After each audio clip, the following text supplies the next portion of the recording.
Last time on Knights of the Rolled Table, the team continued west with their friend Blobby, despite Morthos' rejection. Shortly after it began to speak the name Duplex, they tried to put it into a bag of holding, with bad results. Finally, they made it to the tower of the wizard Chaleel, and saw past his trickery. With the former master of dragons in tow, do they now have the power to summon dragons?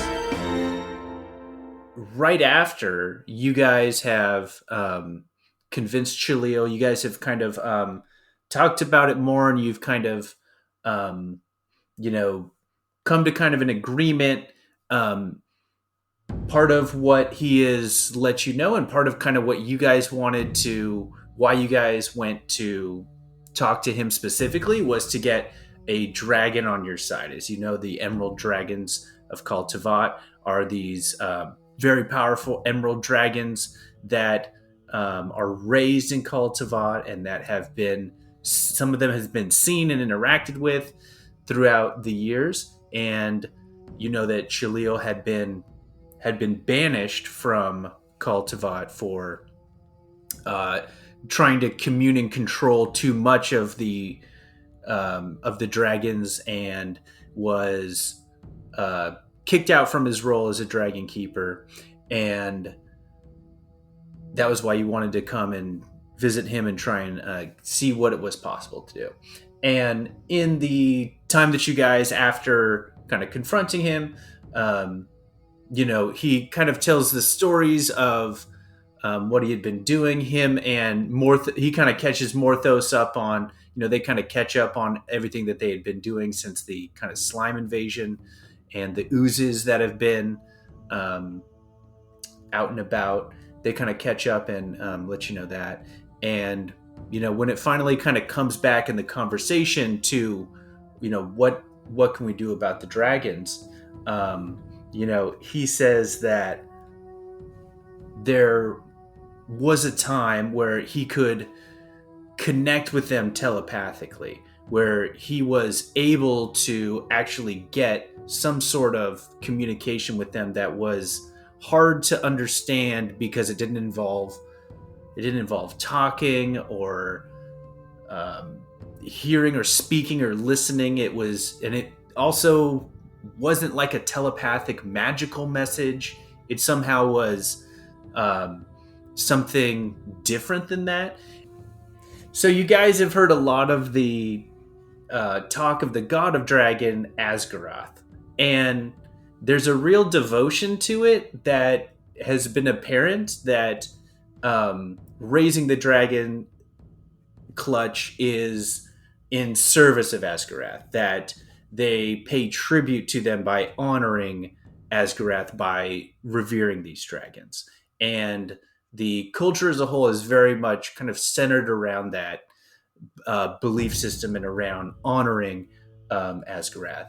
And as Chaleel is describing what's happening, you kind of get a sense it's less of an arcane or druidic connection to it, but maybe even more in like cleric magic. Like has this sort of divine energy connection, as he's kind of describing the way that he would wield magic and the different types of things that they would do with the dragon energy. That seemed to be more based in like clerical energy and the divine, as opposed to the arcane.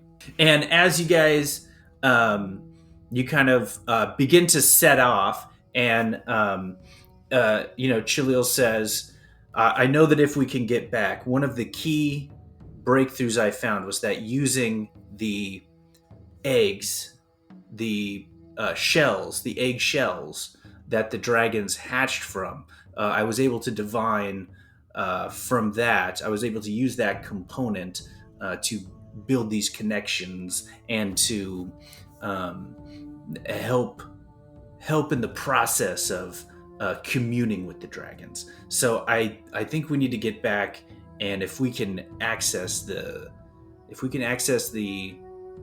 shells, which I know that we keep as relics, and maybe if I could use some of them. And at this Morthos. He's like, oh, this is that's gonna be a tough sell. We might have to sneak around or do something. He's kind of unsure of that, and they're kind of talking through it. But he says, let's leave first thing in the morning, and you guys are able to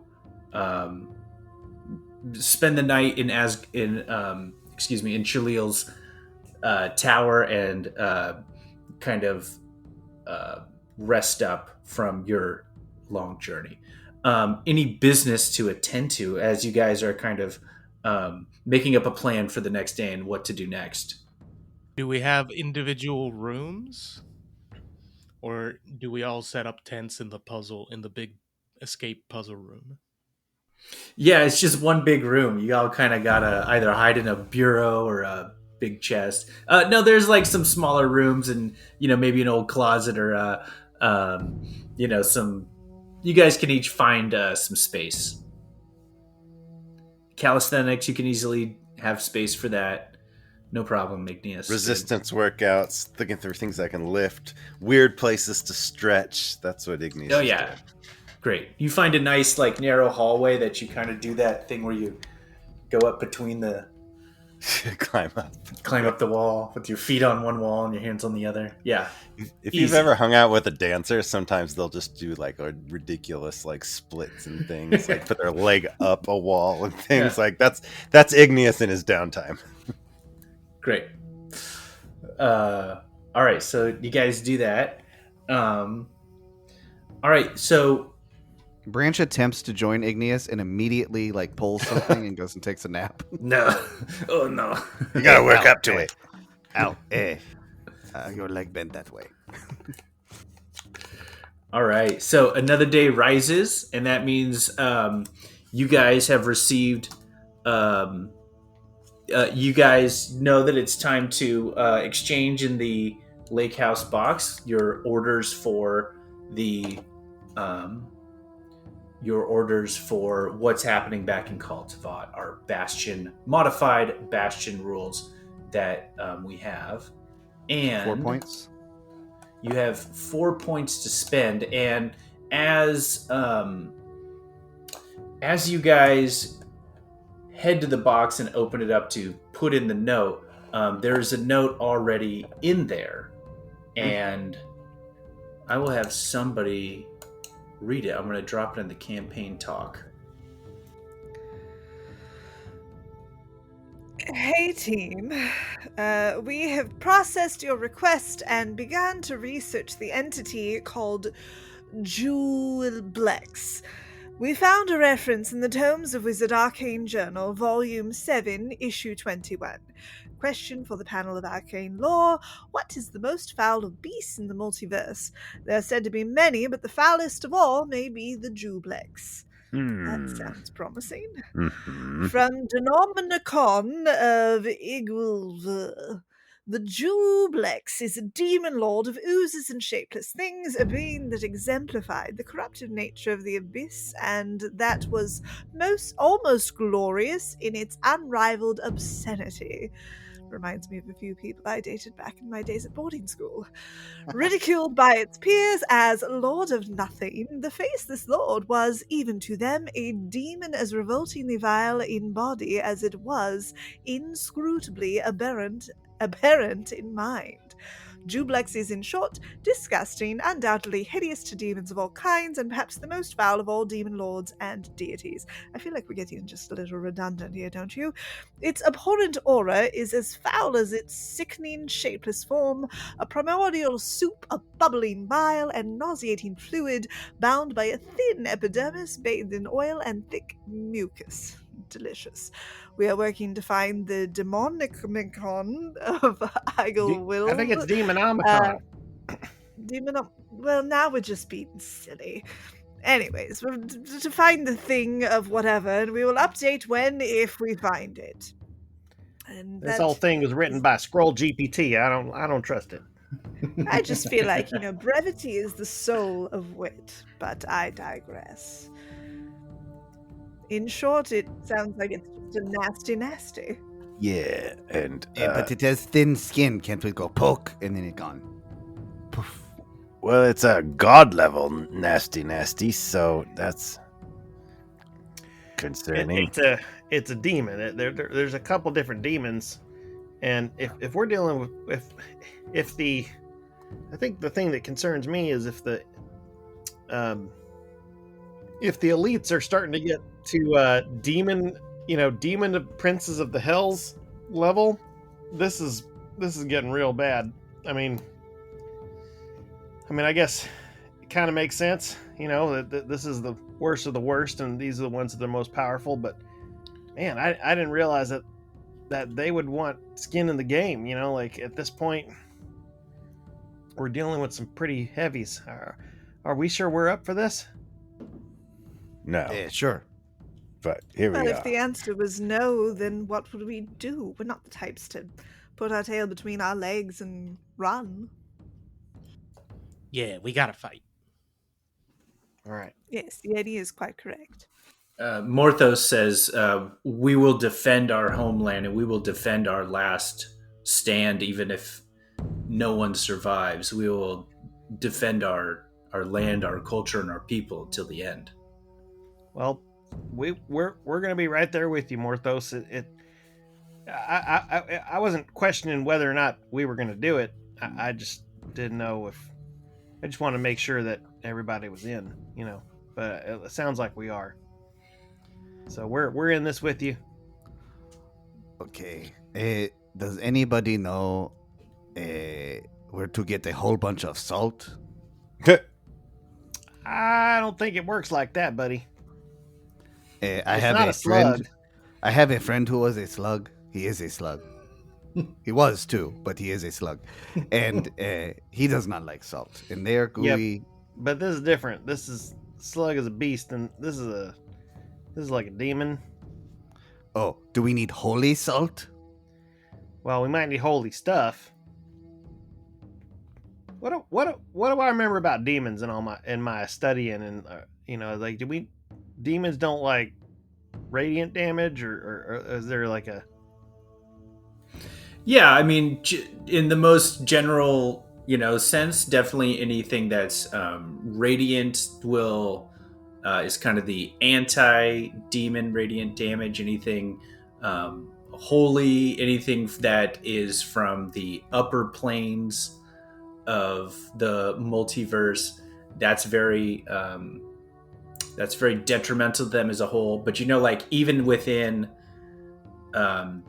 even within the abyss and the underworld and all of that, there isn't a general, they all are immune to fire. Some of them are some of them are cold demons, some of them are acid demons, some of them those types of resistances aren't there. But in general, just kind of the radiant damage, the holy damage, the things like that are more just in general for demons, because demons can be quite varied. It's Sure. really depends on who you're going up against. Do we know in this? Well, I guess this is more just the general information, but maybe we should ask the research facility, since they looked in the wizard tomes. Maybe we should look up to see if they know any weaknesses of Jublex, like if he's weak to fire, radiant, or like if there's a way to stun him, or like maybe even shrink him. What do y'all think? Like maybe we can see if they can find, like, if they can research any weaknesses. This guy's been around for a long time. They said that they were looking for the Demonomicon. Oh, the Demonomicon. That's right. So if of they Igwil, the very powerful arcanist. Okay. And so maybe when they find that, they will know? Yeah. Or should they look elsewhere as well, and we want to do more research, or... No, I guess that they're better doing the research while we're doing the field work. Yes. Morthos says, well, certainly, while they're looking for a book, I mean, they have access through the college to doing different types of research. I think, before before the siege and all that, I mean, our college and laboratories would be able to conduct experiments and try things out and run multiple things at a time. It wouldn't be impossible, I would say. You could always ask. Then yes, that is a thing we should know. In case we need time to get more things that will hurt it, like salt? holy salt. Hey, can I? We're sending a message back to them. Yeah. So there's another knight that I know is really into library stuff and might be a good resource. So I'm gonna put a little note in there that says, check with fellow knight of the realm named Chaleel. He's in one of the research facilities. Reach out to them, and if anybody knows where a certain book is, he would know. You have reached Chaleel. I'm out of office for the next 2. Cool. All right. So you guys, you Just kind give of him a lead, Yeah, so you kind of, hey, we got this lead. We want you to see if there's, weaknesses or things like that. All right, and you also got to spend those bastion points. So, what you want to do? You can recruit legions. You can do research points. You can build a barricade, and you can use the observatory. We are able to see. You can get some reconnaissance on the duplex. So then would it make sense to recruit, build a factory, and use the observatory with the last point? Is there like a morale builder? Do we need to have like a employee appreciation night or something? I'm not adding any more systems to this. Okay. It's already too complicated with the systems I already have. Hot I'll dogs. spend for 3 all. points to Make get sure an they're not improv just like, troupe. Man, we need more employee benefits. Healthcare. Oh God, they went Yeah. on strike. No. It all comes You back get to one point. healthcare. Hire some scabs. All right. So you put those notes in the box, and you send it forward, and closes up, and at some point, it might disappear. All right. So morning time. Do you guys want to head back, or any business to do before you head back on the old trail? I think Biscuit would follow up with the wizard dragon Chaleel Chaleel. White. Just be like, White. listen, I'm sorry we got off on the wrong foot. I'm sorry to have to. I'm sorry we had to kind of press you a little bit, but it's real important that we try to get in touch with these. If there are powerful dragons out there, we're really trying to get on their side. So is there anything? I mean, you're gonna try to help us, honestly. Chaleel says to have the honor to be in the presence of the dragons again, to be accepted back to my people, would mean the world to me. Just the opportunity that you're giving me, I want that. I didn't want to be a sham man. I didn't want to have to use my magic for nonsense, for bumpkins and dwellers out in the middle of nowhere. So I'm in it for real, and it can work. They're going to tell you it's not going to work, but it can work. I've had it work before. I've communicated. I've talked to them. I know these dragons. I can do it again. I know I can. I believe you. I believe you. And I think you can do it. And if you truly do it, I think you will be reaccepted into the community, and you might even be lauded as a legend, as somebody that helped save this whole realm. That would be much more than I deserve. Is there anything that you need from us to make sure that you have better success, or are you okay just doing what you need to do? I mean, I know sometimes when I was really trying to focus in on getting the chickens to to like line up and make some more eggs. I really had to kind of give him a pep talk, but I mean, like, I don't know how it is with dragons. Yeah, it's he kind of stares off into space a little bit, and he thinks a little bit. He says, "Oh, be on the lookout for ginger root." Ginger root. Let's see. Oh, and then we should all do some chants together. Oh, in the evening time. okay. And when we make a fire, we should only use birchwood. Birchwood. Okay. They like the smell of birchwood, or other wood might scare them away. They like the smell of burning birchwood. Okay, so we'll look out for birchwood along the path, and then that's what we'll use to make a fire when we camp. That's good. He says, perfect. Are we Perfect, all in the room perfect. for this conversation? I don't know. You're able to kind of hear it as you're kind of bustling and getting together if you choose to maybe listen in a little closer. Does Branch buy this? Roll a perception or a Insight? insight. Thank you. Insight. Same thing for me. So No, insight. that's a nat 20 Okay, plus 5. 20 plus 5. You think he's less than honest about one of those things, but you don't know Okay. which one. My instinct is the wood, 'cause it just sounded like BS. But I don't know what What Branch would benefit him the most?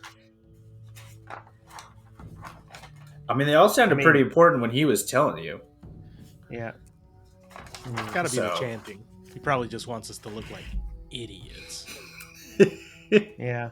Or make himself look like he knows what he's talking about. I mean, ginger root is just, it's basically a flavor, unless he just really wants some extra ginger root. I don't see anything wrong with birchwood, but chanting might just be more of just like, see how far I can push these suckers. Well, in any case, it's not going to hurt us, so whatever. It just puts another tick in my I don't trust this guy column. Yeah. As you guys kind of, you kind of, Morthos is also, he's kind of packing up his bag and he's kind of hearing this stuff and he kind of like rolls his eyes and, kind of shakes his head a little bit. Like, he's kind of up to his old shtick. So clearly whatever way that he is not new. Branch catches his eye and makes a similar head shake, and then remembers that he doesn't like Morthos right now and like turns away. Yeah, Morthos is confused. All right. Okay, so you guys start making your way back, and as you're going, Branch, go ahead and roll a nature check for me. I am, but I rolled really badly. I rolled a 3 plus 6 is 9. Okay, so you're definitely picking up that like the weather is kind of changing, and maybe kind of unseasonably. Like it said, like the temperature is kind of fluctuating a lot, and it's starting to kind of, when it's like not a clear day, but it also isn't cloudy, and it's just kind of like hazy. Mhm. It's The like marine layer. but not the marine layer, because like the marine layer, like you see kind of clouds in there, but it's like there's just like a 15% filter on like up Okay. at the sky, and you're just like, what's happening here? Like it's not really a full bright sunny day with clear skies. It's kind of like that, where you're just kind of like, it's kind of weird out. And so you guys are on the road, and you're heading out as you go, and you pass many of the same kind of places that you were, and you get to the same spot that you were with the rope bridge. So you all need to cross the rope bridge again. How would you guys like to do that one. Do you want to do the same strategy of turning into something and then heading across? Alternatively, Chaleel, as you guys are walking, he says, this bridge, it looks dangerous, but I can make it look like it's less dangerous. And he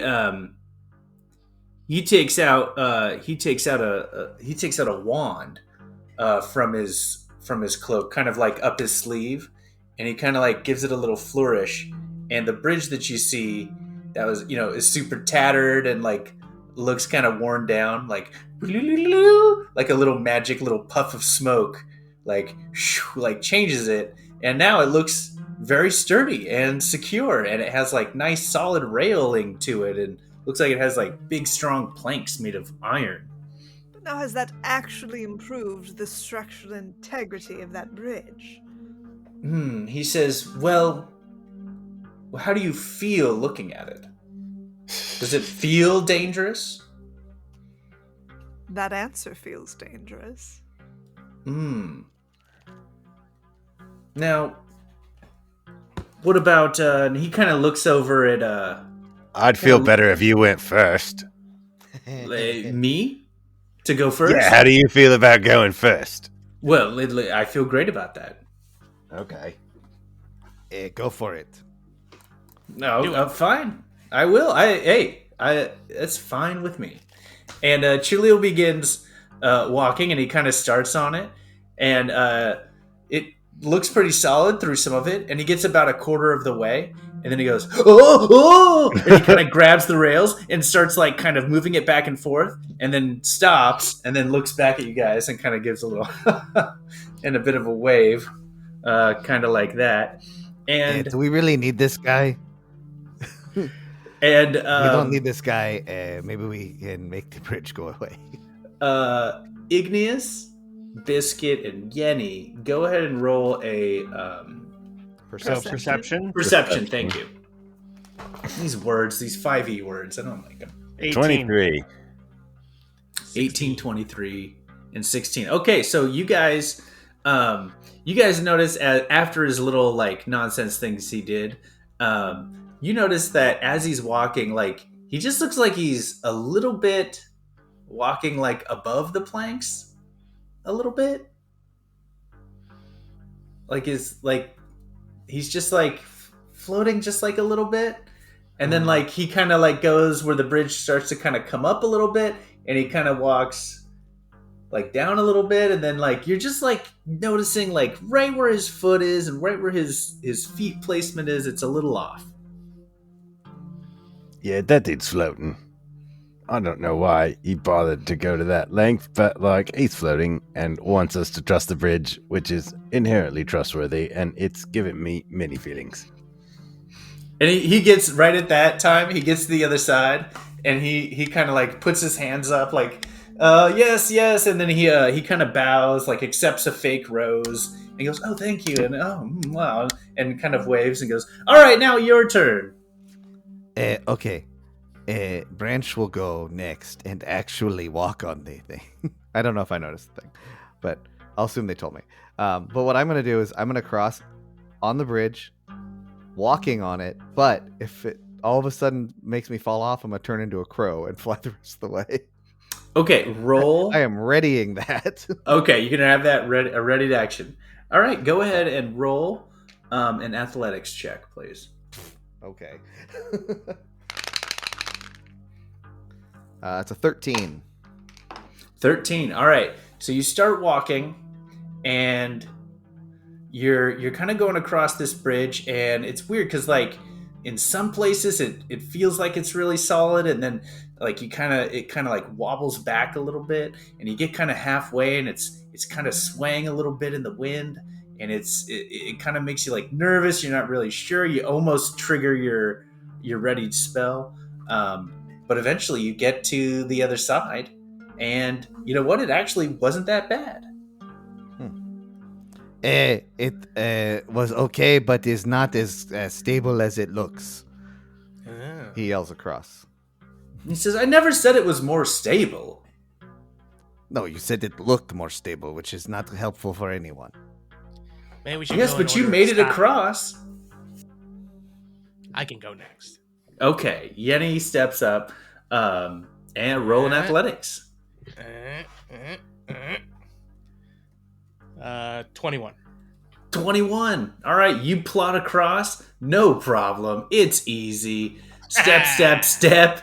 And same thing. And Chaleel's there, and he gives a round of applause. He goes, yes, very good, young Yenni. And at that point, Morthos steps up, and he goes, okay, fine. And he starts walking across the bridge, and he gets maybe about a third of the way, and then suddenly, at a bunch of little birds that maybe were kind of down, nesting on the side of the cliff, kind of fly up and kind of go around the bridge, and they kind of startle Morthos, and he kind of takes a step back, and he tries to grab on. He tries to grab on to the little piece of the bridge, but he misses, and he begins free falling down the cliff into the open area. Hang on, I'm looking for a. And wait, Morthos gets knocked off by a bunch of birds, and he starts falling off the cliff. He gets startled, and he kind of loses his footing, and he tries to grab onto the rail, but he misses it, and he's now falling off the bridge. I'll cast Featherfall. Okay, so he's like, and then and it kind of slowly Calm falls. down. Just you're gonna fall slowly. We're gonna try to grab you. Does anybody have a rope? And he eventually kind of is gently set on the ground, and immediately starts speaking Draconic really angrily, and he's pointing up at Chaleel, and he's like, and I speak Draconic. I speak Draconic. all right, so everybody who hears Draconic, you hear a slew of words that is exceedingly inappropriate. Every manner of curse word and ancient insult he is hurtling with vigor at Chaleel, and calling him a huckster and a fraud and a loser, and he's super mad at him.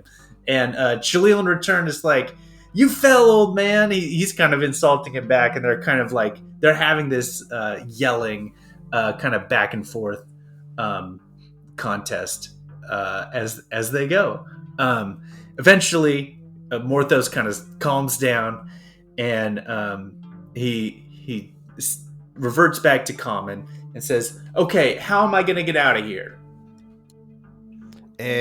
Branch could cast reverse gravity, and you will fall up, and then Branch could stop, and then you will fall back down. Morthos says, I don't want to fall anymore. Okay. All right, I got it. It's fine. And so, do you have just a rope or something? Biscuit, Okay. hold on. Biscuit will jump off the cliff. I have a necklace of feather falling. Oh, well. So I fall down slowly, and he comes down. I land right next to him, and I'll be like, "Hi there. I don't like him any more than you do, by the way." And I understood everything that you guys were saying. I'll cast Dimension Door, and then we will just walk through the. You might have to duck down because my door is a little smaller. And we walk through. Little biscuit-sized door. Yeah, a little biscuit. It's like a little, like one of those doors that you go into like an attic on the side. Yeah. There's like under the stairs. Yeah. And so we go out, and it's on the other side of the cliff. All right. So right in front of Chaleel. I'm just like, you did him dirty. He says, Chaleel says, hey, we all express magic in different ways, man. It's all good. That's a great way to cross. I was just providing one way. It's worked for me every time. I don't know why, old man Morthos here has such a problem. All right. So we have, Diedre and Igneous still on the other side. I think Igneous can probably just walk. Okay. I could try quarter half staff of hops, but I'm just gonna walk across with an athletics check. But I want to prepare if something happens to do something very acrobatic, Okay. like jump forward and grab onto a like falling bridge or something, because I'd be better at that. Okay. So athletics. To let you know Uh-huh. of the roll. Okay, what's your Yes. roll? No. 20, because I rolled All a right. 19. Perfect. So you start walking across, and it's, no problem. You're kind of sure-footed, and sure enough, you walk all the way across. So it leaves Diedre on the other end. I will also attempt to walk. However, I would like to have prepared in my hand. I have a potion that can turn me into a gas. So if things start go, I want that ready in my hand if I need to. Well, if you good, yeah, okay, roll Okay, so is it in athletics, please? Athletics. I am not. 17.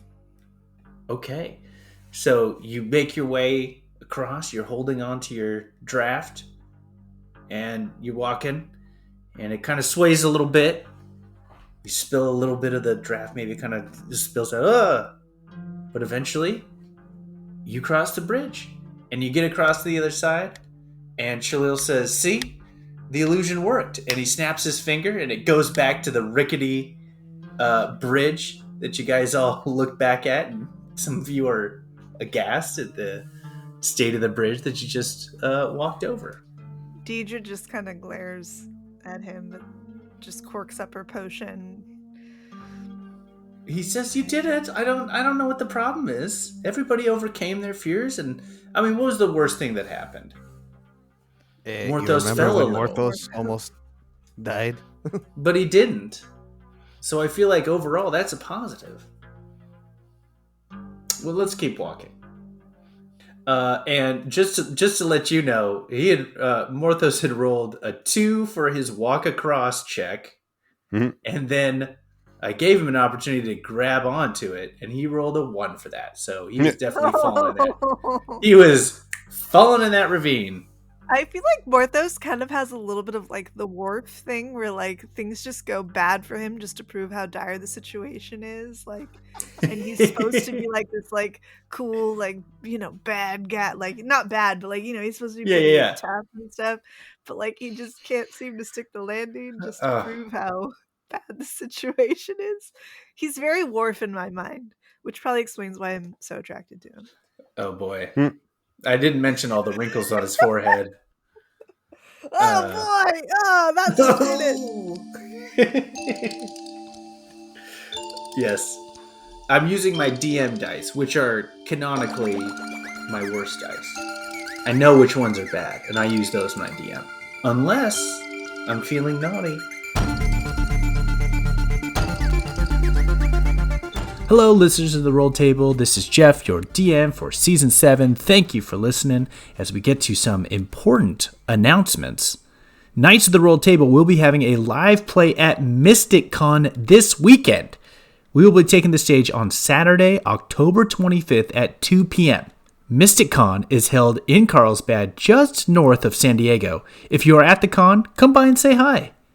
The website for MysticCon is mysticcon.org. We hope to see you Saturday, October 25th, 2 p.m.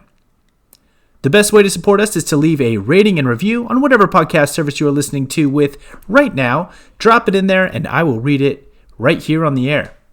Visit our Instagram, which is @RolledTable, and join us on our Discord server. Search for it in Discord or go to the show notes. Some of the combat music featured in this episode is created by Weston Gardner and can be found on his Patreon, Arcane Anthems. All of the art for our characters and maps are illustrated by our very own Chris Daly, who also has a Patreon called Dungeon Heads. And don't miss Chris on his other podcast, Comic Book Keepers. If you had feedback or questions, want to put an ad on the show, contact us, knightsoftherolltable@gmail.com. Like I said, we're going to be at MysticCon, but if you want to book us, you want us to come out, do some D&D live roleplay for you, knightsoftherolltable@gmail.com is our email. Reach out. Now, we know we are not the only D&D actual play podcast out there, so we honestly, truly thank you for listening and giving us that chance. That's all for the announcements. Now go out and make life an adventure. Okay, so you guys keep going a little bit, and another day ends.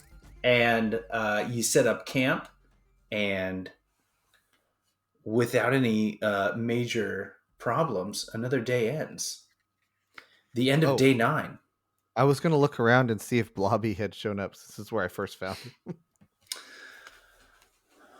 You look around and there's no sign. There's no sign of Blobby. How thorough do you want to check? I just look around. Okay, you don't Be see super anything. thorough. Branch goes to bed sad. Oh, poor Branch. Missing his buddy. All right.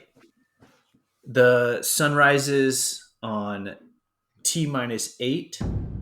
You have 4 bastion points. As you go to open the box to put in your orders for the day, you get another note, and on the note it reads observation report, and it says, we have been observing the large form that we have seen on the horizon.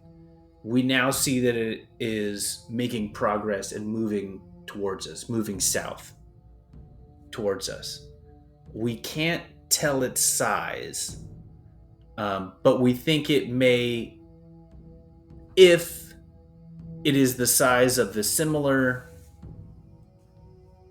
ooblexes and oozes that we've seen, maybe as many as 20 or 30,000. We'll update if anything changes. So that's 20 to 30 legions. We should probably do more recruiting. Yeah, a lot more. So that's your update to start this morning. Okay. How would you like to spend your bastion points? Recruit. With the factory, do we need to actually do something to have them produce the artillery? Yes, so it's just like recruiting, you would just build 1 piece of artillery. I feel like 2 recruit and 2 artillery. It's kind of the way to go. Okay. I don't object to that. All right, so this puts your legions at 6,000 units, 2 artillery, and 2 research points. And you have 3 barricades as well. All right, you begin walking down the trail again. Chris, go ahead and roll as you're kind of going. Go ahead and roll the observation. Roll a nature check for me, please. That is a 12. 12. As you guys are walking, you see a small patch of long grass that's bright green, and that you think is ginger. Oh, let me just smell this. You get over. It has a nice gingery, crispy smell. Yeah. This is refreshing. I think this is some ginger root. Okay. I'll cut some off. You kind of pull the thing up, and sure enough, like, it's these long shoots, and there's that weird little bulby root. Yeah. That is the ginger that we know and love. Yeah. And there's a kind of a field of them, so you can grab a few if you'd like. Here, Branch, Yenni, can you help me pull up some of these roots? Oh man, I got sure. a hunkering for raw fish for some reason, but yeah. Okay, there we go. Let's do it. All right, you guys gather. maybe like 12 pieces of ginger root, like good Yeah. 2-3 inch pieces of ginger root. Apparently, the dragons really like this. It'll help our chances. What's it taste like? Ginger. Ah. I'll cut off a little bit. Yeah, You have a big bite of ginger. You know, if you what's really good is if you carbonate some seltzer water and then you make kind of brew it down, you can make an ale out of this, and it's actually very tasty. Is Seltzer like a wizard? Did he make that water? Yeah, well, there's a wizard named Seltzeros, and he invented a bubbly water. It's kind of a water that's kind of fizzy, and it's a way of like drinking water, but it kind of makes you burp. I like this water. Yeah. I'll make some for you. The water of Seltzer? Is that what you guys are talking about? And I was talking Chaleel, about Celsius water. Chaleel comes over and he takes his bag and he goes, yes, the spicy water of Seltzer. I have some right here. And he takes out a little bit and goes, I haven't been brave enough to try it. Well, we got to infuse some of this ginger into the Seltzer water. That's water of Seltzer. Yes. Yes. All right, he says, wonderful, the ginger. And he puts some in there and it kind of, he opens the cork a little bit and it goes, and kind of comes up. And, devil's water. And he puts the ginger in it and then seals it back up and then shakes it a little bit and then puts it in his bag and says, I will be ready. After moving around. Yes. You are truly knowledgeable on the arcane, aren't you, Biscuit?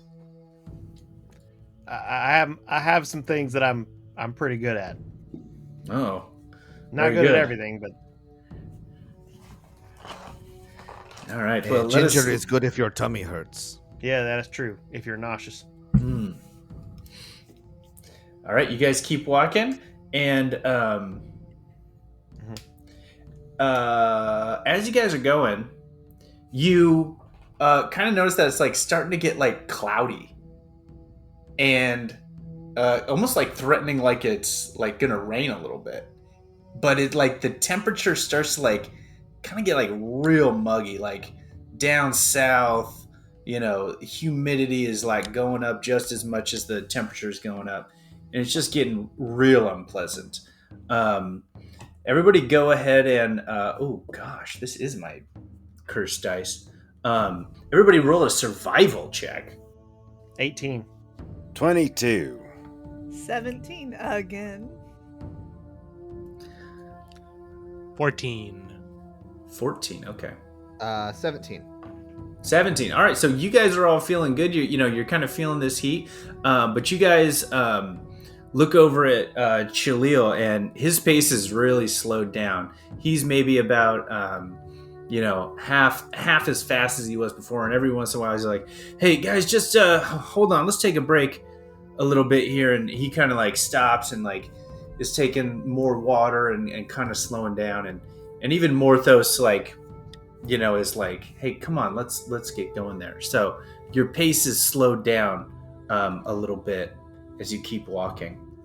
And through the afternoon, it starts to it continues to get worse. Like somehow it is very cloudy, but like the sun is still like, it still feels like the sun is just beating down on you.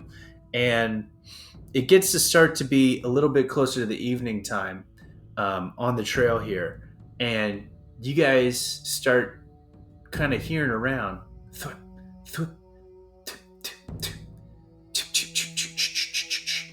And you guys get the sense that it's starting to rain. You're kind of hearing stuff hitting leaves. You're hearing stuff hit the grass and hit the ground.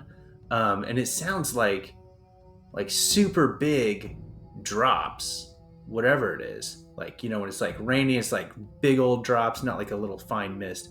It's kind of these like real big drops.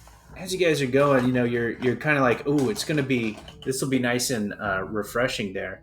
And 1, 2, 3, 4, 5. Diedre, you feel a little bit of it kind of hit you, and it's kind of like it kind of hits you like kind of on the back of your neck, on a little bit of exposed skin, and boy, it really feels like a big drop. I mean, it feels like it's almost like a tablespoonful that kind of hits you. But what you notice is that it's not very cool and refreshing, and it kind of almost kind of sticks there, and you kind of instinctively kind of pull your hand and like wipe the back of your hand, and you see that it's not water that's falling from the sky, but it's like this thick gelatinous goo. It's like very thick, and it kind of, even as you're kind of holding it, kind of begins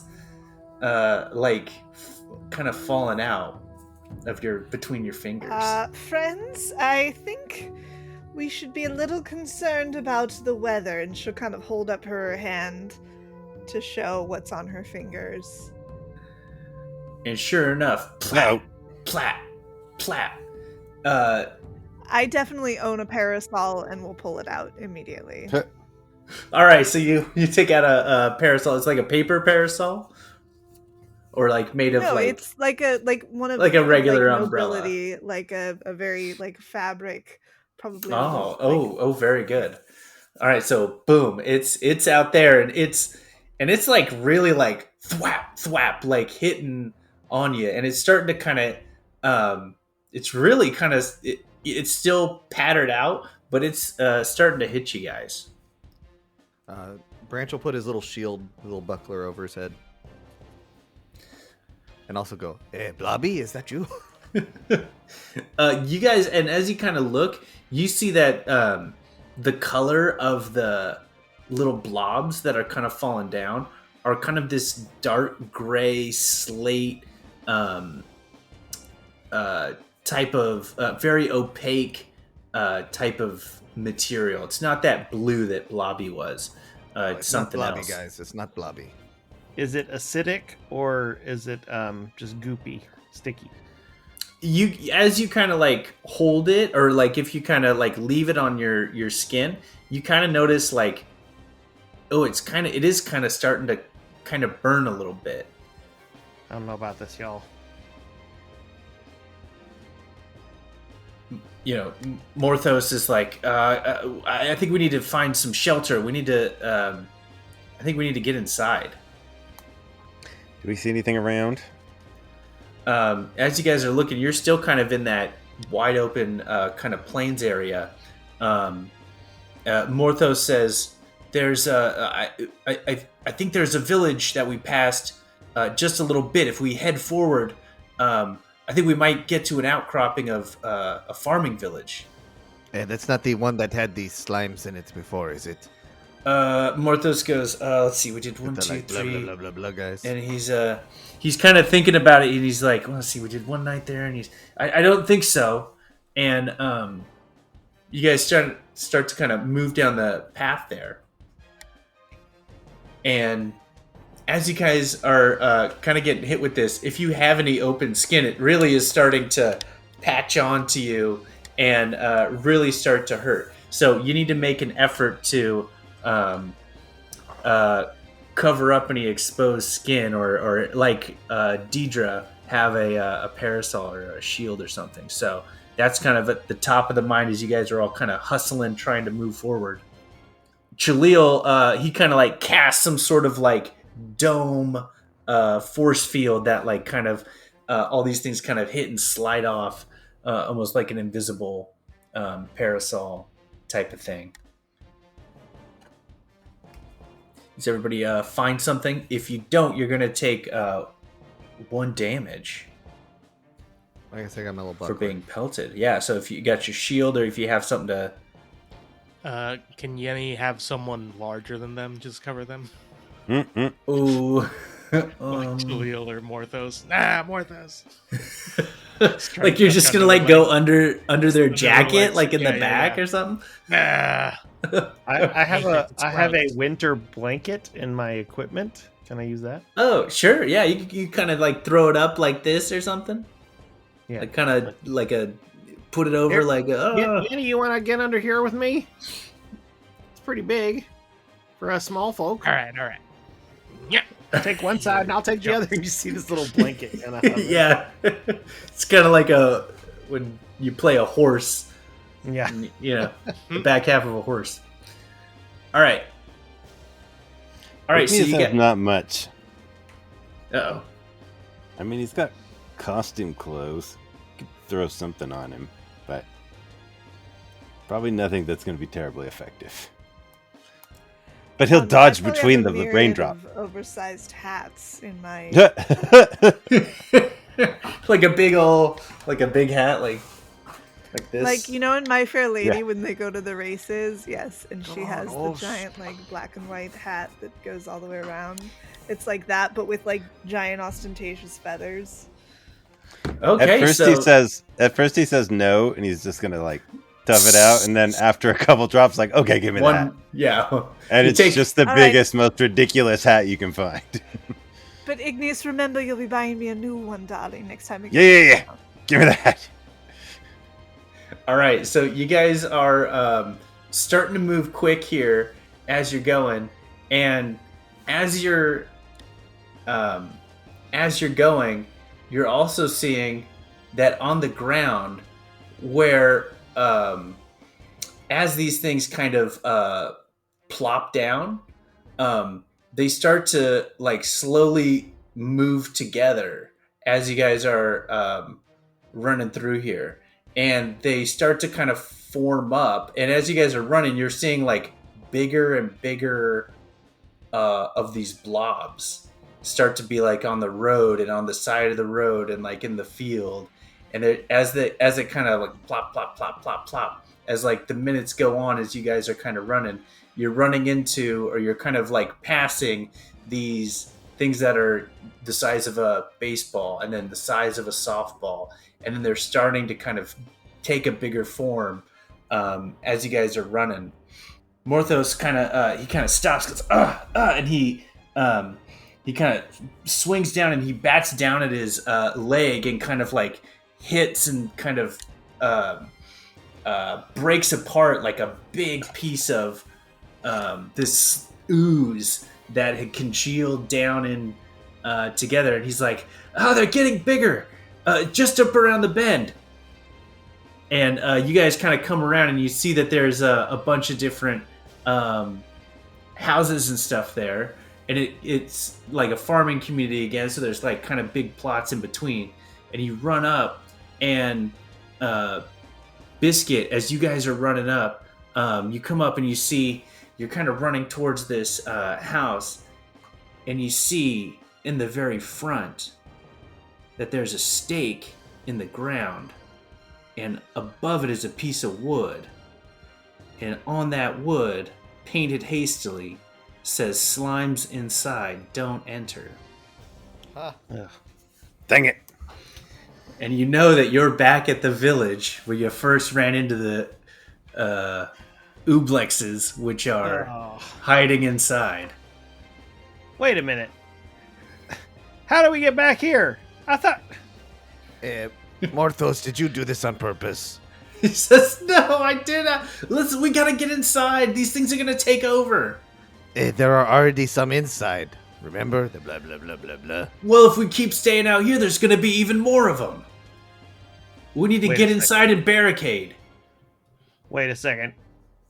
And I just look back at Chaleel, and Biscuit has this suspicion that Chaleel has led us here because he might be in on this. So I am going to... Oh boy. I'm gonna cast... Tell me more of how Chaleel is up to something. Say more about that. Biscuit thinks that Chaleel could possibly be a ooze, in disguise, or controlled by one. If he's led us back here. Wasn't it Morthos that led us back here, though?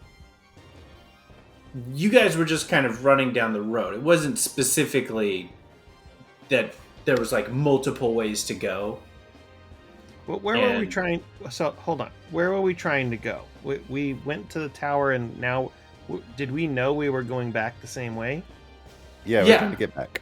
Yeah. Oh, so we knew we were coming back the same way. Hmm. I thought the whole thing was we were going further or something, but maybe I misunderstood. Yeah, I don't think specifically you guys were going to take another route backwards because you were going back the same road you went down. Okay. So the whole point was to go get Chaleel and then bring him back to. Correct, Oh, because he needs the eggs, the egg shells, Okay. to commune with the dragon. So So that forget was what I so- said. Okay. I'm not suspicious anymore, but yeah. You're welcome to be suspicious. I won't tell you how to feel about anybody, but I just wanted to make sure we were on the same page as to who knew what Okay. information and when. Biscuit will cast So- invisibility and go inside the hut. Go inside the house. Hold The on. one that we know has slimes in it. Yep. All right, Invisibility. so okay, you invisibility in, and you kind of see that where there was kind of two before, just kind of like standing around. You kind of same thing. You kind of look in the window. You kind of sneak around. You're looking in, and you're just able to kind of see one of the slimes, which is about 6 feet tall or so, and it's has the kind of vague form of a dragonborn, but it's just kind of like oscillating and kind of moving and kind of reacting and in a nonsensical kind of way. So you see one inside of this house. Okay. I'll cast Shatter.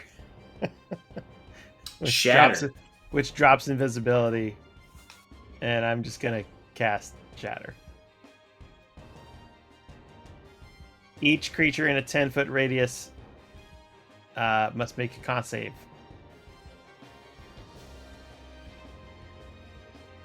Con save. I'm just going to run out and be like, here we go! And drop invisibility. And then, boom! All right. like kamikaze my way in, just boom. All right, it got a 12. That is going to fail. My DC is 18. So it's going to take Ooh. 18 thunder damage. And if the 18. other one's within 10 feet, it will also take 18 thunder damage. All right. So everybody else, you were all standing back. Biscuit was like, I'm going to go look in. He went invisible. He was quiet for a while. And all this like rain is kind of falling, and all these little globs are all over the top of the house and all this like all around. And suddenly you just hear this like sonic boom thing happen, and you guys see on the outside of the house too, all of the little globules that are on top get knocked back and kind of like because the 10 feet all the way around at the center like just like shoots a bunch of them off, and yeah, all right, and so that's what My everybody. Dragon Ball Z moment. Yeah, exactly. All right, so let's everybody roll initiative real quick. Yeah. So we go in order here. 9. Let's fight the weather, you guys. 20. 15. 13. Cookie got a 2. Cookie got a 2. Better than Morthos. All right, so Iggy, it is your turn, Igneous. You've seen a big shatter happen inside of this little farmhouse. What you want to do? I will run in the farmhouse. Okay, through the front door. Great. You kick open the front door, and standing right in front is this. It's kind of like exploded out, kind of in one direction, and it's slowly kind of recongealing back, like it Like kind the of got. T1000. Yeah, exactly. When it gets its head blasted with the shotgun, it's kind of like that, but its whole body, and then it's like kind of coming back in together, and it's standing right in front of you. All right. Point of order. Igneous is gonna take up looking for absolutely anything that might be able to like coat his arms so that he could punch things without getting burned, which has been a major impediment to strategies. Like, not that he has anything at this moment, but just like at all times he's thinking like, if I could coat him in like tar, or that might not be good, but anything that seems like it might be slime resistant, he'd really like to do that. But for now, he's going to take his quarterstaff and take a shot at the recongealing slime. Okay, go for it. That will be a 24. Hits. 8 damage. Okay. Gets at least one more quarterstaff attack before he has to start using appendages. That's only a 12. That'll hit. All right. So that's dang, that rolls another 6 damage. And then he's like, doesn't really want to, but he'll like throw a kick at it. Okay, but you got shoes on. I don't know if he does. Let's say he does. Yes, he's got nice, yeah, thick rubber thick, boots. yeah. That's his kicking footwear of choice. All right, then we're gonna have to adjust some of your athleticism as we move forward. All right, so your wellies take a little bit of damage there, as well as your quarterstaff. Boom! As you kind of hit it, you can kind of see that it's kind of wearing at that wood a little bit more, and seems like it might gradually be getting less effective the more you use these slimes. No, which is not great. So at this point, Zach, going forward, your quarterstaff is going to do -1 damage as it goes. Okay. Alrighty. It's a magical quarterstaff. Does it like heal or anything in between battles? It needs to have a full rest to heal, Okay. Right. or it could use its. No, it can't heal. It's an object. It doesn't heal. It's magic. It's not They're supposed to sentient. be indestructible. Well, Give me something. Well, Yeah. maybe that's a clue. What Maybe. Okay. So, is it? shut up. It's Branch's turn. Okay. The so we've fun of got- Jeff DMing is we never know when he like in his head just added a new element to his campaign based on some BS we said. So we've got Igneous in the shack. We've got Biscuit in the shack. Biscuit behind the shack. We've got- In the room, the side room. Yeah. Yeah. We've got explodey but put back together slime It's not looking great. inside. What's going on with all the ones outside? Are they becoming things that we need to worry about, or like what? How would I assess that? Roll an insight. Okay. 12. Super great. 12. The slime that you're seeing fall from the sky is slightly different than the material, than the like kind of mucusy, oily ooblexes that are inside. Gotcha. They are congealing and becoming these masses. But that's kind of your observation at this point. But they don't seem to be like moving. They do seem to be moving. So after they kind of hit the ground, they're like slowly moving kind of towards each other, and kind of like when drops on the windshield, like kind of when two meet, they kind of become a little bigger. So there's some that now are maybe like softball, getting close to like volleyball size from the like, golf ball size drops that they're coming down as. I'm gonna use my. Well, I'm probably gonna take damage for this. Everything I do either does acid or poison damage. It's you need to look at that spell list. You need to look at that spell list, my man. Looking at it. Whatever. I'm just gonna do it. All right. I'm gonna do Primal Savagery cantrip, Okay. and then I will make a melee spell attack against one of the slimies, the Ublexes inside, Okay. which will be really low because I can't roll. Apparently, I got your stuff. It is it's a 13 That'll to hit. hit. Okay, I have a high enough attack bonus that's not too bad. And I am, what am I these days? 15th level, so it's 3d10. 5, 10, 18 acid damage with my claws that I have grown temporarily. Primal And Savagery. Let's go. all of the 18 is acid damage. Yep. Okay, so you come up and your claws turn into these little green ass glowing things, and you slice at it. And it does, the physical action does have an effect on it, but where normally you might see some sort of like magical energy damage here, there is none. So your attack lands, but it is less effective. Do I take damage from having attacked them with my hands? Yes, you take 2 damage. 1 for each damage. hand. Okay. That will, and I'll step back a bit. All right. Wait, hold on. I have my nimble escape. I will disengage and run away. Ooh, great. Run back outside. All right, now I'm done. Take this and run away. Slice. All right. It is Diedre's turn. Okay, so who's inside the shack now? We've got Igneous.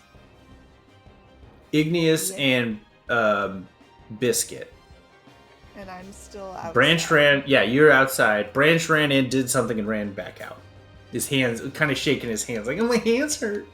Ew, I broke an Ow. nail. I'm going to whip out my. This is probably a dumb idea, but my Dagger of Swarms. Okay. And I'm going to use that to summon a swarm of little insect beasties right at like Okay. between me and the door, and then I'm gonna run myself in the door. Okay, so the swarm of insects you're gonna have attack the. The stuff that's out, the remnants that are outside the door, right? Just the little pieces outside is what you want to attack. Yes. So basically, just With so the that, like, insects. yeah, just to essentially try and protect the door. Okay, what type of insect do you want to use?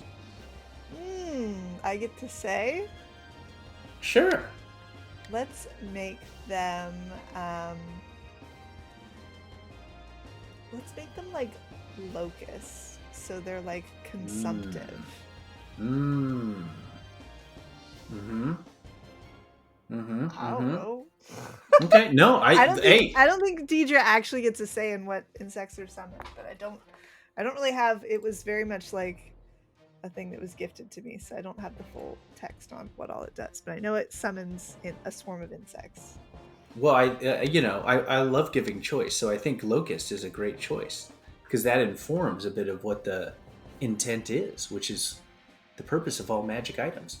So you generate this field of locusts. They appear and apparate out of nowhere, and similar to how locusts are, they begin just flooding down onto these little globules that are there, and with their fluttering wings, and they're like consuming, they're like blah, blah, blah, all over. And so after about a few seconds, they've kind of gone through and they begin to kind of scatter and move on. And you can kind of see the area outside of the door where there was a bunch of these things. They kind of cleared them all out and they're moving on to some more. So very effective with these locusts coming out and doing that. They kind of move on to a new area and begin kind of consuming more and more of these things. She kind of like looks at the dagger, like really surprised at how effective that was, because she hasn't really technically used it yet. Well, there you go. Hey, when times are gross, you got to go for the gross item. Swarm of insects. All right, great. Awesome. And then you head inside. Yes. Awesome. Okay, so Diedre slips in.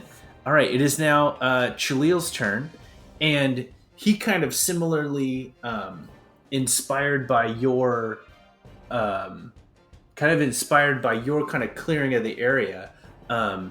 He kind of whips up a little bit of magic, and now with most everybody kind of inside, he looks backwards and he can kind of sees like a little bit of area there, and you see him kind of stick his hand out and cast this ray of fire that he kind of like sprays kind of in an arc, and kind of clears out a lot of the little tiny globules that were kind of down in front there as kind of prevent a backstop or a flanking action from any of these things.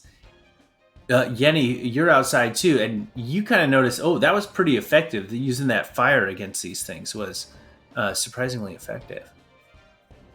All right, and then Chaleel kind of says, all right, let's head into the fray, and he kind of heads in towards the door as well, and then ends his turn inside, which will take us to Biscuit, who is inside, having just shattered that. Having shattered the ooblex that was there. It's now your turn again. Did it destroy it, or is it kind of just... Oh, it kind of reformed. Yeah, it definitely, you blew a lot of it away, and you guys are noticing now like that it's actually diminished in its size a little bit. It seems like each attack that is successful on it like diminishes it as you kind of go. So where it was standing maybe like 6 feet tall, now it's maybe like 4 feet tall. Like it's pretty diminished. Great. Does anybody have anything on or in the house? Is there like a mirror, or like does maybe somebody has like armor that's reflective or something like that? You're able to see that on like a little table is like a silver, like reflective kind of tray that's there, and it's maybe not like a true mirror, but it's like pretty reflective metal. It's kind of chromy, kind of polished. Is that kind of what you're looking for? Yeah. Or are you looking for a pure mirror? No, just something that's a refractive, like reflective something. Okay. So here's what I'd like to do. Okay. I'd like to grab that platter. Yeah. Throw it in the center mass of where as many of these things are. Okay. Like just like outside? Yeah. Okay. Can I throw something and then cast a spell? Or does throwing something as an action?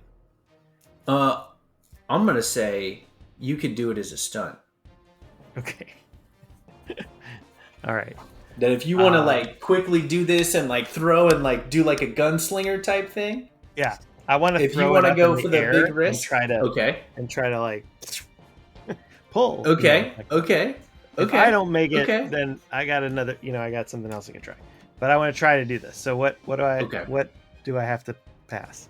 Let's do a sleight of hand for the grab and the throw here. Unless you would rather use like acrobatics or something.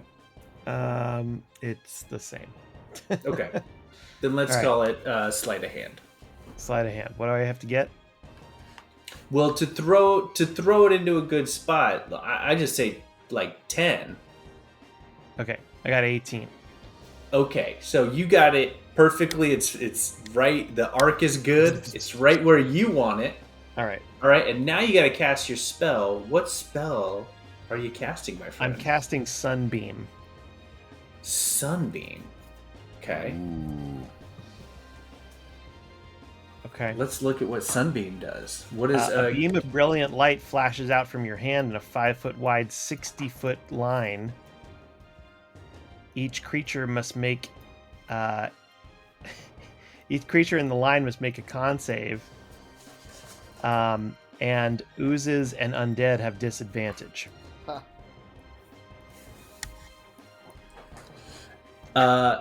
and it's just a line, and you just cast it. There's no attack or anything. It's a con No, save. it's just it just works.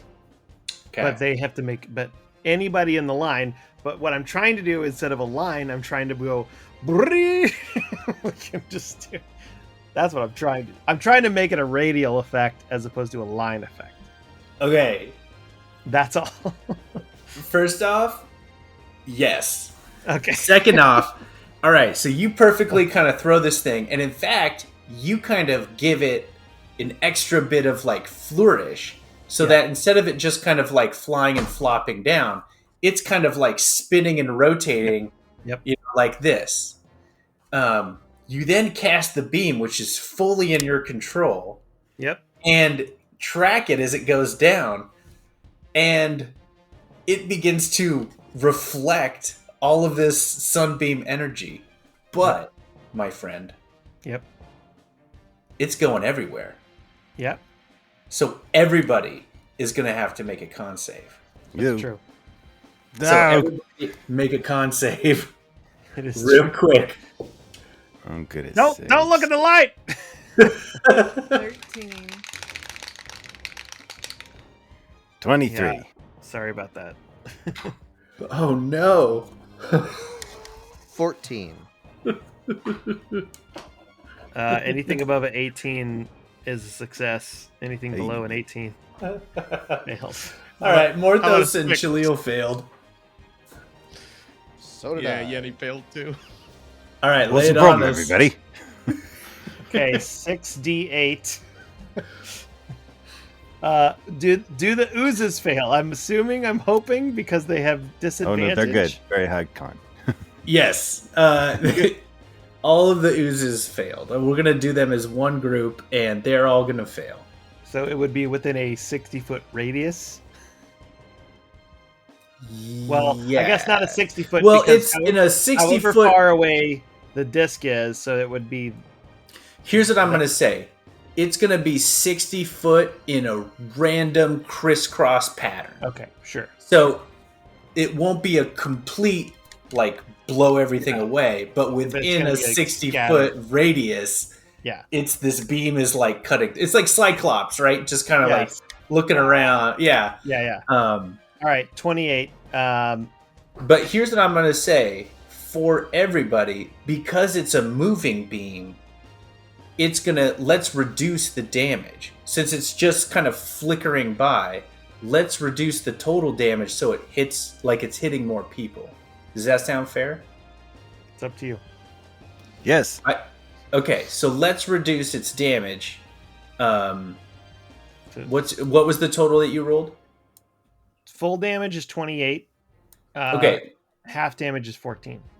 let's There's make still half damage. Damn it. let's make the full damage 20 and the half damage 7. So everybody who failed their con save is going to take 20 hit points, and then everybody who passed their save is going to take 7. It's radiant, if that matters. I think you're immune to radiant, Igneous. Right? Because of your thing? Because of my thing, I Because don't because think you're a so. monk of the you're a monk I'm a cleric monk- of the I'm a- radial phoenix. Maybe as a light cleric, but I'm a shadow monk. I will look at that. Yes, that is true. Anyway, But I can take 7. That's fine. sorry. Brilliant. Yes, it just yells out, sorry. I hope that was worth it. So, hopefully, a bunch of them just got like obliterated down to like nothing. Who's Yeah. dead? Branch cannot see. So with that sheer amount of chaos, you see that like outside, like there's just these like black scorch lines where there's just like evaporated slime balls that just have been completely depleted. So basically around the whole kind of outside area, like you guys have a big wide area that's now between the fire and all the action outside. All of the kind of slime balls that were gathering outside have been diminished. It completely obliterated. So very, very cool. Very nice job. The Ooblex that is inside fared a little better and is still standing. It is now very depleted, which brings us to Yenni, who can hopefully bring this thing home. Well, we're going to start off by raging. Ah! You hit me with that beam! Now I'm mad! Oh, and it's concentration, by the way, so it's still up. So it's just a beam that's continuous for a minute. And on my next turn, I can use an action to turn it into another thing. So I'm just letting you know that anybody else, if there's a constant sunbeam that's just burning up in a single direction now, but if anything throws into it, it's gets burned. Nice. Boy, that's just going. Yeah. Sweet. That's a fun one. All right.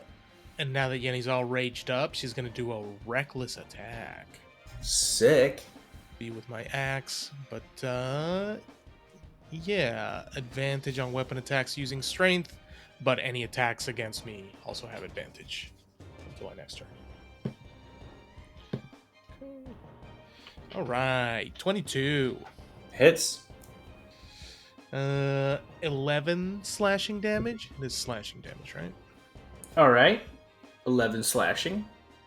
Very good. I can just keep attacking if that. Yeah. You do your thing. That didn't do enough. Okay. Let's see. Is 16 gonna hit? Hits.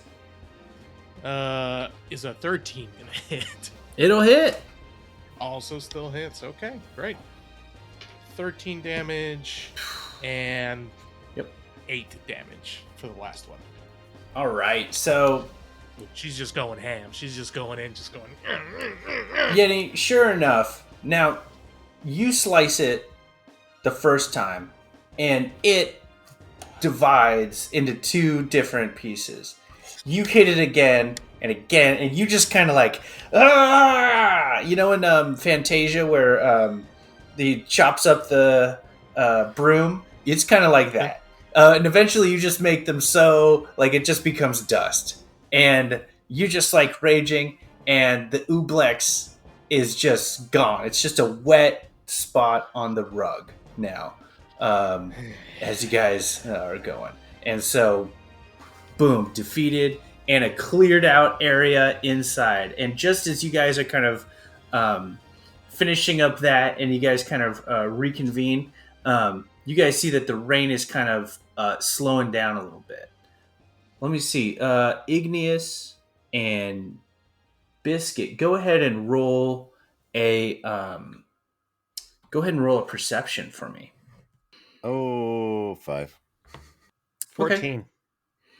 All right, so Biscuit, as you guys are, so you begin to kind of close up the doors and kind of barricade things up. You're going to kind of wait this thing out as it's kind of like petering out in the last couple minutes. You see on the outside that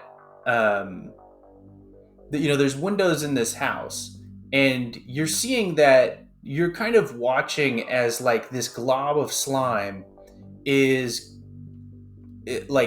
the window and is like kind of going down. And as it hits the frame of the glass, as it's kind of going down, you see that it begins to kind of like react and kind of burn some of the wood away. And then it goes down to the next pane of glass and just smoothly continues down. And then it gets to the next little bit, and you kind of see that pattern down this window that has all the crossbeams that have the individual panes of glass. Mm-hmm. And you just kind of notice this pattern of it going down smoothly on the glass and then burning up the wood, just kind of reacting a little bit with the wood as it kind of goes and continues to kind of go down. So that's what you notice. Is it eating away the glass? As you come up to it, you see that the glass is perfectly intact. It doesn't leave a color, it doesn't disfigure it, it doesn't seem to have any effect. Most of the other stuff that's kind of around that you're kind of looking at, if this slime that fell touched it, it's like changed in some way. Even if it doesn't burn it and like disintegrate it, it like discolors it, or it like taints it, or it does something to it. So that's what you notice. But the glass, not so much. You don't see any change to the glass. Okay. Hey, Iggy, you see what I'm seeing? He does not, because he rolled a 1. Look. Right here. Hey, Cookie, you see what I'm seeing? Oh, yeah. Oh. That's really interesting. I'll see everything you see, boss. Okay. All right. Well, let's be sure to make a note of that next time we send something back to the head HQ. With that, you guys barricade up everything. We're gonna move a little quicker here because it got pretty late pretty quick here. This ends the 8th day, and you awake the next day, and no more rain has come, and so you're able to successfully rest inside. And sorry about that extra sunbeam, everybody. But my suspicion was correct in that radiant damage does in fact really hurt oozes. That's another thing that they don't like it. And I also noticed something last night when the ooze rain was hitting the glass. It wasn't actually hurting the glass. It was burning through a little bit of the wood and like the mortar and stuff like that. But the glass, it was kind of hanging on. It wasn't affecting it. So I think we should send a message back that says invest in glass, or let's make some glass paneling that to kind of put on the barricades. I think it makes it harder for them to get through it. Oh, and we could make the glass radiant. Is that a thing? If it's possible, we could maybe the clerics could bless it or something like that. And then we'll put salt on the other side of it. Again, it's Holy not salt. a slug. Hey, we haven't tried it yet, guys. I'm just Anyway, I want to write that in the message in the lake house box. You think maybe that's because glass doesn't have a color? Like, have we seen these slimes affect different stuff differently? Blobby hurt all of Branch and Branch's stuff, and Blobby is blue and was blue. I don't know. I'm just going to write it down. All right. Branch is green and the shield is brown. As far as our points, all right. What do we want to do? You got 4 points. Yenni, your turn. Can we put any points into smashing? Yeah, smashing. Okay. So maybe more recruiting. Yeah, that's not smashing yet, but it will be in the future. It is a potential smashing. Okay. Yeah. And then, what have them book learners been doing, huh? Those Poindexters in the college. Well, we could have them research into maybe making some special glass. Like, can we do like a research glass and then barricade, like a glass barricade? You can send that Glass instruction. barricade. Yep. Sounds good. Okay. You have 2 more. What's left? Eh, Oh, we should get ourselves one of them boons, right? Yeah. Oh, yes. All right. You'll have the college research a boon for you. Or excuse me, the laboratory. You have 1 point left. And then can we do another artillery? Yep. Yeah. Okay, you have 7 legions, 3 artilleries, 1 boon, and 3 research We're going to points. suggest Completed. making it a radiant artillery. Like some sort of radiant, holy hand grenade of that kind. holy grenade. Yeah, I was going to say a holy energy grenade, a radiant grenade of some kind. Okay, you kind of write out that with your instructions. You get a note back, and it says, "We have found contact info for Celeus, and he is searching the archive currently for the Demonomicon. Yep. And he will get back to us hopefully very soon. Good job. And we're continuing to look into it on our own. Okay, so here's what I want to do. I want to do. We're going to say that you guys are continuing the journey back. It's a multiple day journey, and as you guys are going, it's starting to slow down. So while you've been able to have kind of a quick pace between like these showers of like slime that you guys kind of are dealing with, which isn't like a full battle every time, but it's kind of like you got to like slice them up and kind of break them down and kind of avoid them. Your pace is slowed down. So let's do day 6, 4 more points. You can recruit, you can get boons, you can get artillery, you can get research, you can build a barricade. All right, a boon. 3 left. Oh, hi guys. Hey guys. I'm back. Can one of our boons just be Boone? The best. You'll have to wait and see. The best boon. All right, 3 more. What do you want to do? Legions. More recruiting? Legion, my lord. When in doubt, there's 20 to 30,000 of things coming at us, so. I'd say another barricade or artillery. So boon, recruit, barricade, and artillery. Yeah. Because if they put in the glass and we're able to take a bunch of them out with the artillery and it slows them down with the barricades, then the people that we won't need to recruit as many because we're going to be able to like hold them off. All right. You travel another day. You get a response back that says,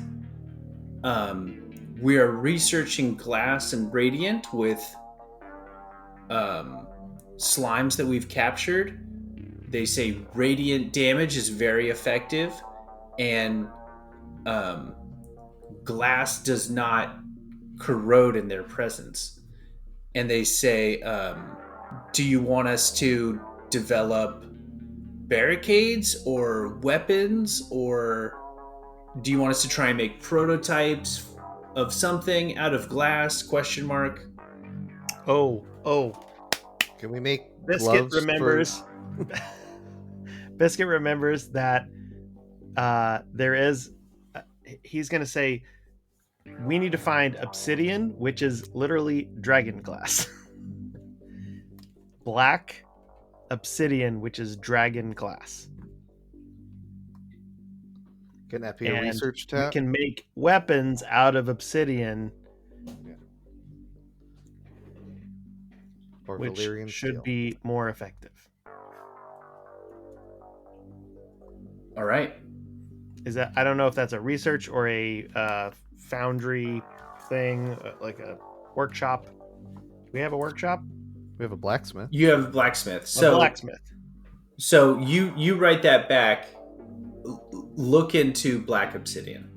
Yeah. So I'm gonna use how I'm using your research points is to kind of get you certain things that you're gonna be able to develop. Yeah. So we'll be using those shortly. Okay. So day 5, 4 bastion points. What do you want to spend them on? Igneous, what do you think? Legion. Barricade. What's the factory doing? Did we build a factory? Yeah, you have 4 pieces of artillery. And it's still making artillery? Well, you have to tell it to make an artillery. Artillery! Artillery. And a 4th thing? And a 4th thing. Research! Gloves. Well, I mean, honestly, if all of us had some sort of glass gloves or obsidian gloves or something like that, it wouldn't be a bad idea. Slime protection technology. Even if Iggy just had leather gloves, it'd be better than what he's got going on right now. So you guys are now kind of where you're about. You kind of get through an area where now you could actually see the kind of big mesa that Khall T'Vott sits upon, and you can see that it's another day's journey away. The clouds have not let up as the kind of rain has been sporadic as it's coming down. Way far to the north, you guys see now in the same valley that you guys are in, this big storm that is kind of this swirling mass, like a hurricane and a bunch of tornadoes that are like over this big, massive area that must be miles wide. And you see on the horizon there just what looks like a slow moving, almost like a sea that's shimmering and reflective, but dark gray and black. And you're seeing the army advancing, and it, by the scale and distance that it's at, I mean, it's as wide as a city, the thing in which you're kind of viewing and seeing. And even at the range here, as this mass kind of forms up and falls down, you can see there's like lightning strikes hitting it. It's stuff is going up into the clouds. Parts of the material from below is going up into the clouds. And you're also all hit with this kind of wave of like putrid, acidic, vinegar and bile and like gasoline, like scent that is kind of hitting you, just like seeing this. And even in the presence now, there is like an additional, like all of your stomachs just turn, and something about the presence of what you're kind of viewing, even at this great distance, is extremely unnerving and nauseating. And as you awake in the morning, you open up the box to take a look and to see what's been going on. And there's a note in there that is from Oriana, who is the other Dragonborn who is imploring you to go and do reconnaissance. She has written a note to you guys and says, we were wrong about the estimate. It's gonna be here in 2 days. Yeah, we are dead. And that's where we'll end this portion Dun, dun, dun. Uh-oh. of the Knights of the Roll Table Season 7 Part 1 Woo! concluded. Wow.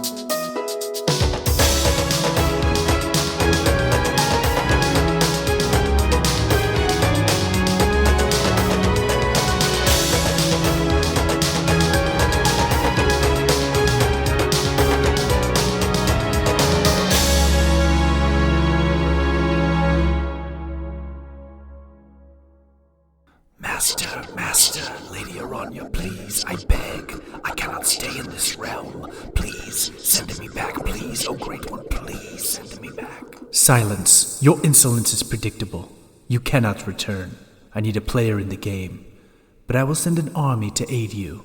More disgusting filth like yourself. Oh, thank you, Master, thank you. I am forever in your debt, but what about the faceless lord? He will find out his children are being used. Worry not for lesser beings like that. Soon I will take his dominion and all dominions. Stay hidden, stay alive. It must be my strike. Yes, of course, O wise one. You are the true lady of the darkness.